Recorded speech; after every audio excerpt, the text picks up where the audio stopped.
Assalamualaikum warahmatullahi wabarakatuh. Sebelumnya perkenalkan, nama saya Fianur Ardiansyah dengan NIM akhir 029.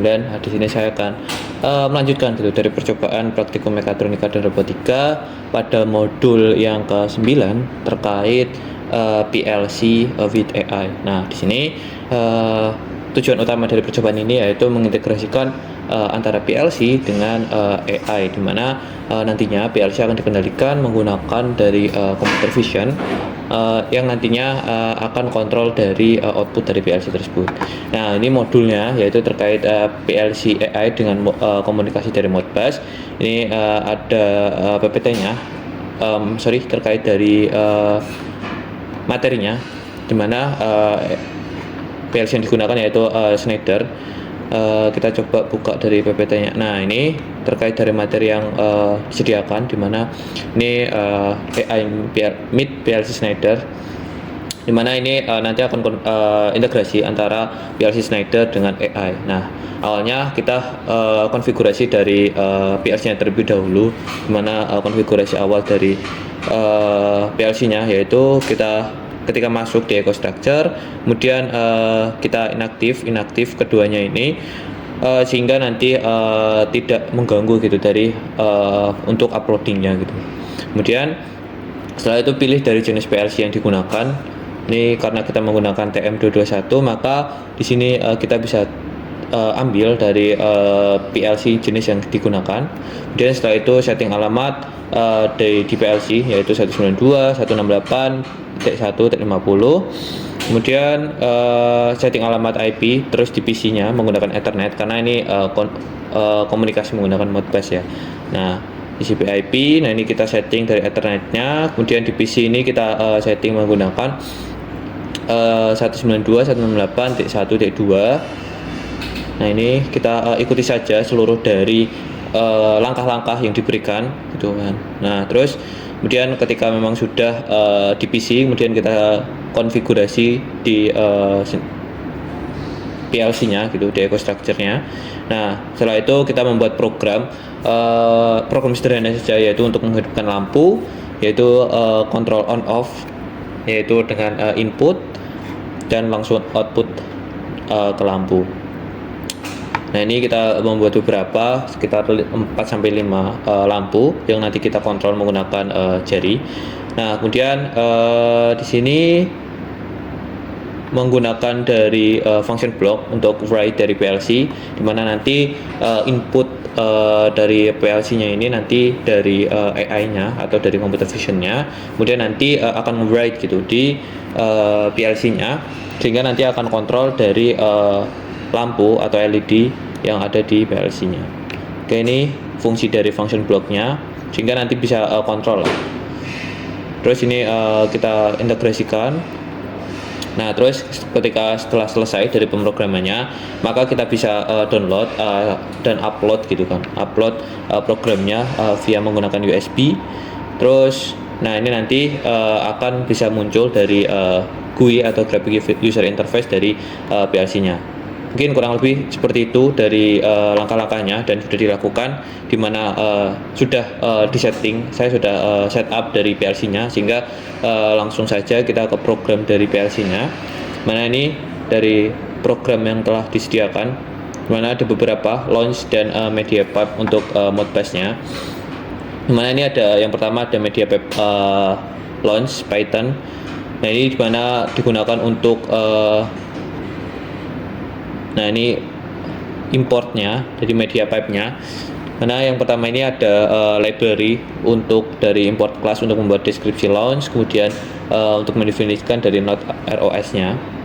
Nah, kemudian selanjutnya di sini digunakan juga untuk media pipe node yang mendeteksi gitu gestur tangan dari webcam. Nah, nanti tangan itu bisa terdeteksi gitu untuk dari webcamnya dengan menggunakan media pipe ini.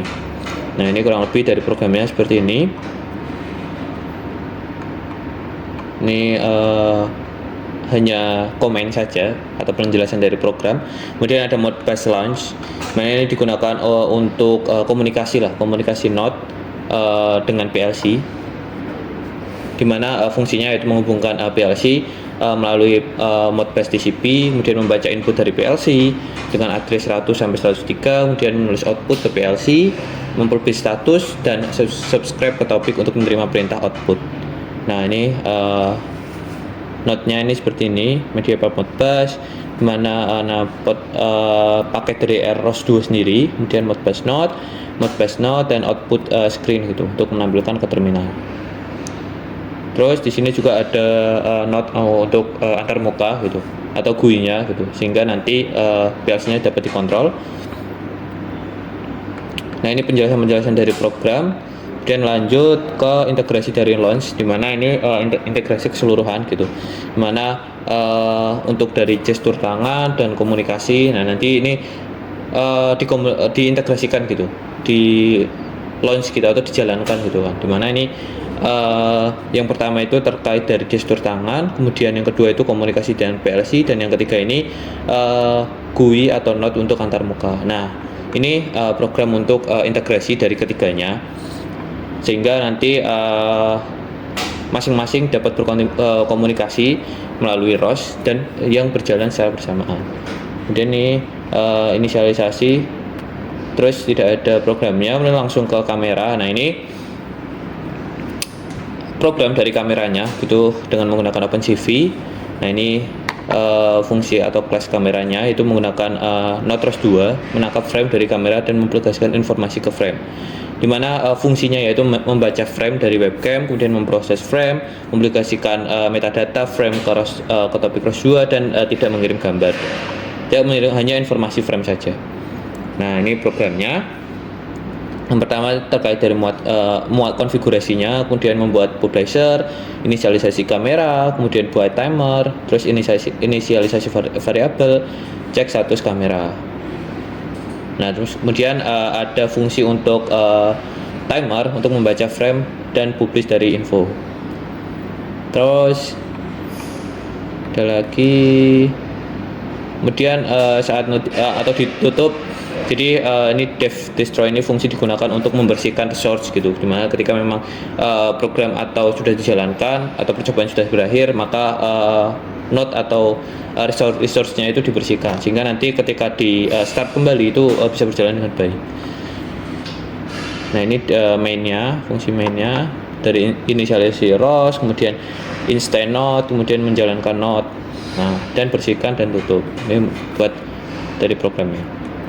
Kemudian ada konfigurasi, program konfigurasi ini digunakan untuk konfigurasi beberapa konfigurasi, mulai dari konfigurasi kamera, konfigurasi media pipe atau untuk deteksi tangannya, kemudian konfigurasi dari Modbus, mapping jari ke register PLC, mapping LED ke PLC register, PLC ke register.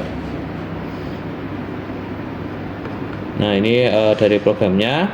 Kemudian ada GUI node atau Graphic User Interface, dimana ini program untuk tampilan di laptop atau dari PC itu ketika kita mengontrol dari PLC tersebut gitu. Nah, nantinya tampilan tersebut akan membantu kita gitu untuk koneksi antara dari laptop ke PLC gitu, dimana nanti akan saling berintegrasi dan saling komunikasi. Nah, ini menggunakan beberapa library yang digunakan, mulai dari JSON, terus PyQt5, terus RCL-PY dan sebagainya. Nah, ini beberapa programnya terkait dari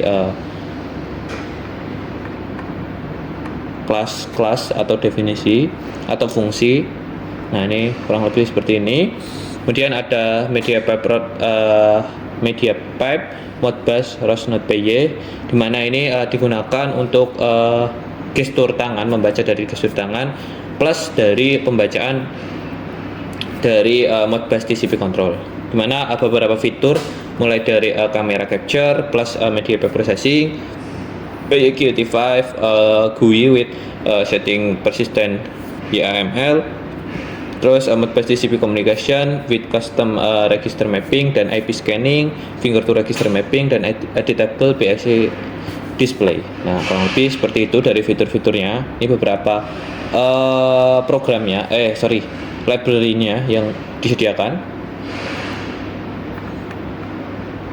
Nah, ini kurang lebih ini mendeteksi dari gesture grid, kamera dan media pipe-nya. Nah, ini mendeteksi dari tangan. Terus ini network scanner, dimana ini untuk mendeteksi dari jaringannya gitu, apakah dari komunikasinya ini sudah berhasil atau belum. Nah, ini Modbus-nya, ini komunikasinya. Terus ini settingan atau setup dari dialognya. Terus lagi, nah ini tambahan-tambahan lah. Style button ini yang terkait dari GUI-nya nanti, apakah warna atau tampilan ini bisa disesuaikan dengan keinginan kita gitu. Nah, ini main window-nya.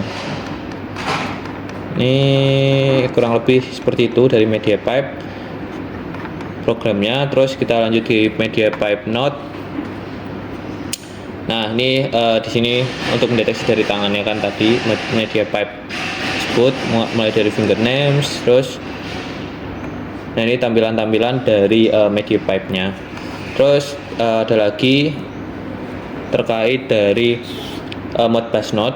Nah, ini untuk komunikasi, dari program untuk komunikasinya dari Modbus TCP-nya.